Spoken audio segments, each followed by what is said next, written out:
ശ്രീമതി രാധാറാണിയെക്കുറിച്ച് ഓരോ ഭക്തനും അറിഞ്ഞിരിക്കേണ്ട 10 കാര്യങ്ങൾ. ശ്രീമതി രാധാറാണി റാവൽ എന്ന സ്ഥലത്ത് ജനിച്ചു. തന്റെ ബാലലീലകൾ നടത്തിയ ശേഷം അഭിമന്യുവിനെ വിവാഹം കഴിച്ചതിന് ശേഷം യാവത് എന്ന സ്ഥലത്തേക്ക് പോയി. ശ്രീമതി രാധാറാണിയുടെ മാതാപിതാക്കൾ വൃഷഭാനു മഹാരാജും കീർത്തിദ ദേവിയുമാണ്.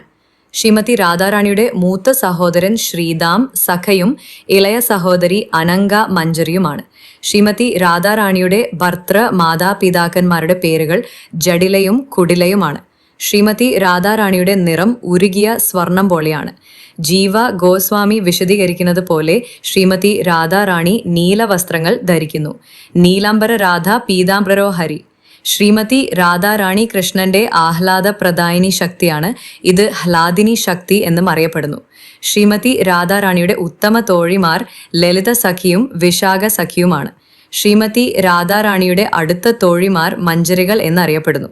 ശ്രീമതി രാധാറാണിയുടെ കണ്ണുകൾ ചഞ്ചലമാണ്. ഇത് ശ്യാമസുന്ദരനായ ശ്രീകൃഷ്ണന്റെ മനോഹര രൂപത്തെ എപ്പോഴും നോക്കാനുള്ള അങ്ങേയറ്റത്തെ ആഗ്രഹം കാണിക്കുന്നു.